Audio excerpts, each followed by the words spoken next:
जय हिंद, नमस्कार, राम राम आप सभी को।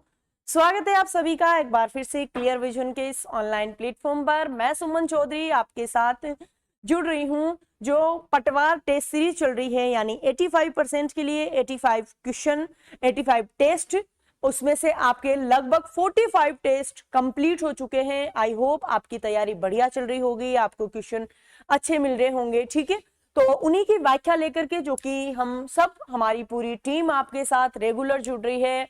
आई होप आपको प्रश्नों की श्रृंखला और हमारे जितने भी अब तक के जो सारे, ये नहीं सिर्फ हिंदी का, इंग्लिश, ज्योग्राफी, मैथ्स, रीजनिंग, सारे आपके टेस्ट सीरीज की विथ व्याख्या के सॉल्यूशन क्लियर विजन के यूट्यूब चैनल पर करवाया जाता है। तो आप इसको ज्वाइन कर सकते हो, अपने फ्रेंड्स के साथ शेयर कर सकते हो। चलिए देखते हैं हम लोग आज 43 नंबर टेस्ट के क्वेश्चन। और ये रहा पहला प्रश्न। तिरस्कार वनस्पति नीरुज किस संधि के उदाहरण है? देखो, तिर है विसर्ग धनकार, वन है विसर्ग धनपति और निहि विसर्ग धनरुज। आपको पता होगा विसर्ग से पहले ई, विसर्ग के बाद रे। ये नियम देखो ऐसा, इसमें नियम लग रहा है कि विसर्ग के पहले ई और ऊ हो और इसके बाद रे हो, तो ये ई और ऊ, बड़ी ई और बड़ा ऊ बन जाता है, जिसमें आपके उदाहरण आते हैं नीरोग, चक्षु रोग, नीरज, ये सारे शब्द इसमें आते हैं। इसमें आपके नियम लग रहा होगा। अब देखो, इसमें एक नियम का अपवाद भी आ रहा है। बताओ कैसे आ रहा है? कि विसर्ग के बाद में के भी है, विसर्ग के पहले ए भी है, फिर भी विसर्ग ज्यों का त्यों नहीं रह रहा है, जबकि क्या बन रहा है? से का आगमन हो रहा है। लेकिन ये अपनी ही संधि में अपवाद है, तो हम इसमें संधि तो वही मानेंगे। कौन सी संधि? विसर्ग संधि। नेक्स्ट, नादान में ना उपसर्ग किस भाषा का है? अब ना उपसर्ग आपको किस भाषा का? देखो, संस्कृत का तो है नहीं, 22 उपसर्ग है। ए आ पर परा अपसम अनु निस निर्दुस दुर वी आ नी अधि अपि अति सु उत प्रतिपरि सम अपि और अधि। हिंदी और उर्दू। हिंदी में है क्या? नापसंद, नालायक। बताओ, हिंदी का है क्या? नहीं, ये है उर्दू का उपसर्ग, जिसे हम बोलते हैं विदेशी उपसर्ग। नेक्स्ट, द्विगु समास में कौन सा पद प्रधान है? दूसरा, प्रथम, अन्य या इनमें से कोई नहीं? द्विगु समास में कौन सा पद प्रधान है? दूसरा, प्रथम, अन्य या इनमें से कोई नहीं? बताओ। देखो, द्विगु समास जो है तत्पुरुष समास से निकला हुआ है, इसका भेद नहीं है। मैं फिर से बोल रही हूं, मेरे शब्दों को ध्यान से देखना।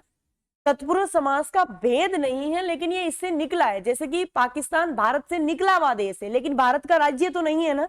वैसे ही तत्पुरुष और कर्मधारय, ये कर्मधारय और द्विगु किससे निकले हुए हैं? तत्पुरुष समास से। अब एक्चुअल में तत्पुरुष समास का उत्तर पद प्रधान होता है, तो ये इससे निकले हुए हैं, इसलिए द्विगु और कर्मधारय समास का भी उत्तर पद ही प्रधान माना जाता है। और उत्तर का मतलब होता है दूसरा पद प्रधान होना। नेक्स्ट, नाव का पर्यायवाची शब्द नहीं है। नौका, जलयान, तरणी, तरिणी। बताओ।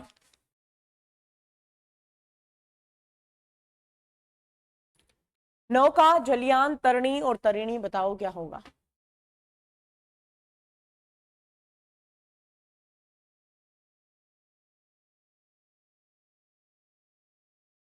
देखो, नाव का, नौका बिल्कुल सही है। अब आपको तरणी और तरिणी में कंफ्यूज हो रहे होंगे, नौका और जलयान में तो नहीं हो रहे, मुझे पता है, कोई भी कंफ्यूज नहीं हो रहा है। आपको यहां पे आ रहा होगा। तो तरणी यानी नाव ही होता है, तरिणी यानी नाव नहीं, लहर होता है। ठीक है, और एक जो ये तरणी आता है, इसका बताना क्या होता है? शब्द युग में है, खूब बार आया हुआ है। ज्योतिर्मय शब्द का विलोम होगा।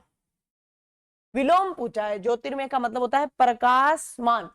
आपने बचपन से प्रार्थना की होगी, तमसोर मां ज्योतिर्गमय। ठीक है, अंधेरे से प्रकाश की ओर ले जाए हमें, तो ज्योतिर का क्या होगा? बताओ। अब देखो ऐसे प्रश्न, मुझे ऐसे लगता है बहुत अच्छा प्रश्न है ये।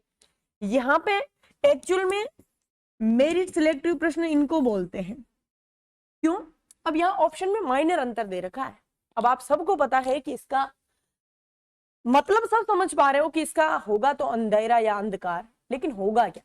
यहाँ पे एक विलोम का नियम काम करता है कि जो शब्द जिस व्याकरणिक कोटि का होता है, हमेशा उसका विलोम उसी व्याकरणिक कोटि का होता है। क्यों?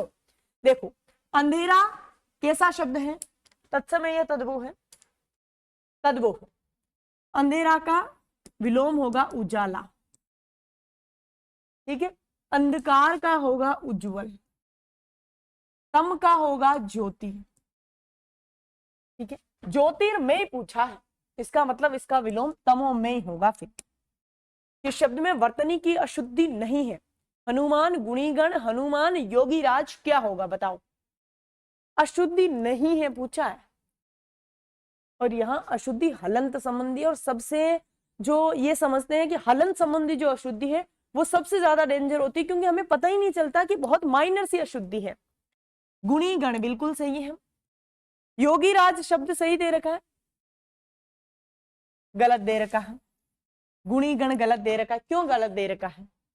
पीछे गण है, इधर राज है, इसमें तो समास संबंधी अशुद्धि है, और इसमें आपके वचन संबंधी। क्यों है वचन संबंधी? तो जब भी किसी शब्द का बहुवचन बनाया जाता है, जब भी किसी शब्द का बहुवचन बनाया जाता है,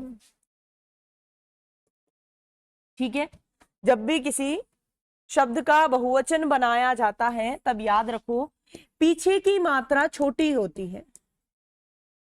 पीछे की मात्रा छोटी होती है, ठीक है, पीछे की मात्रा छोटी हो जाती है। यहां यदि आप गुणी शब्द करोगे तो करेक्ट है, लेकिन जो ही गण लगाओगे तो मात्रा छोटी करनी होगी।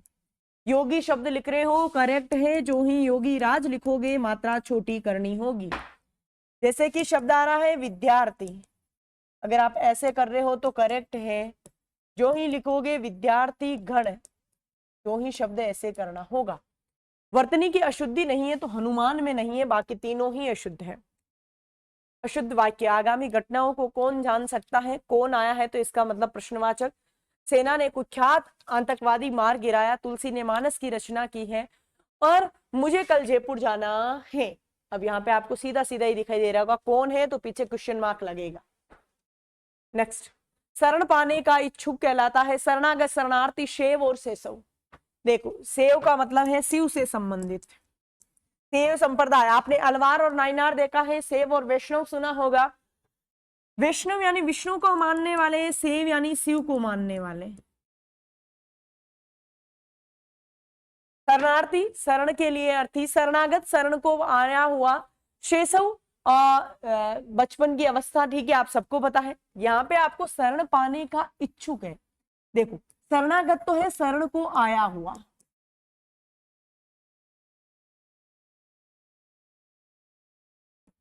ठीक है।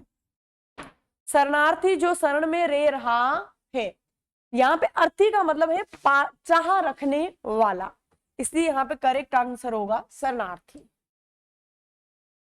इन तिलों में तेल नहीं है, लोकोक्ति का अर्थ है। हम बोलते हैं ना कि वहां कुछ भी लेना देना नहीं है। जब कभी कोई आदमी गलत रास्ते पर चलता है तो हम नहीं बोलते हैं कि इन तिलों में, जैसे कि वर्तमान में रातों रात अमीर होने वाले जो सट्टा बाजारी चलती है, ठीक है, तो बड़े बुजुर्ग इसमें क्या बोलते हैं कि इन तिलों में तेल नहीं है। इन तिलों में तेल का मतलब है कि यहाँ पे ज्यादा कोई लाभ नहीं है। अगर आप बाई चांस हो भी गए तो ये इनसे जीवन नहीं चलने वाला है। भाई जीवन तो आपको भी पता है, आपने भी देखी है दुनिया, ठीक है। ये बात तो सर्व सत्य है कि अगर आपको पूरा जीवन निकालना है तो वो मेहनत से निकालना होगा। मेहनत से अपनी दाल रोटी कमानी होगी, मेहनत से अपना घर गाड़ी लेना होगा। अगर हम रातों रात वाली लाइन पर चलते हैं, हो सकता है कुछ समय के लिए, कुछ साल के लिए आप हो सकते हो, परमानेंट तो नहीं है, ठीक है। तो यहाँ पे है कि इन तिलों में तेल नहीं है, किसी भी लाभ की आशा नहीं है। ये आपको सही है। कुल और कुल शब्द युग्म का अर्थ है वंश, किनारा, किनारा वंश, समाज, तट, तट समाज। क्या होगा बताओ? कुल और कुल। अब आपको पता कि कुल कितने लोग हैं, तो कुल क्या होगा? वैसे तो संख्या के अर्थ में भी आता है कुल, लेकिन यहां हम बोलते हैं ये किस कुल का है। कुल यानी वंश, वो कुल पर बैठा है यानी कि किनारे पर, वंश और किनारा। अमेंडमेंट के लिए सही शब्द है, देखो इससे पहले हमने हल किया था अमेंडमेंट, जिसका मतलब था संशोधन। यहाँ पे अबेटमेंट शब्द में अंतर है, अमेंडमेंट में संशोधन था या अबेटमेंट है, इसका मतलब होता है, इसके लिए सही शब्द है उपशमन। ठीक है, ये होते हैं हमारे टेस्ट नंबर 43 के क्वेश्चन कंप्लीट। ठीक है, धन्यवाद, मिलते हैं हम लोग नेक्स्ट टेस्ट में। अगर आपको अच्छी लग रही है क्वेश्चनों की श्रृंखला अच्छी लग रही है तो इसको आप सब लोगों के साथ शेयर कर सकते हो, लाइक कर सकते हो, हमें बता सकते हो आपको कैसी लग रही है टेस्ट सीरीज। ठीक है, धन्यवाद।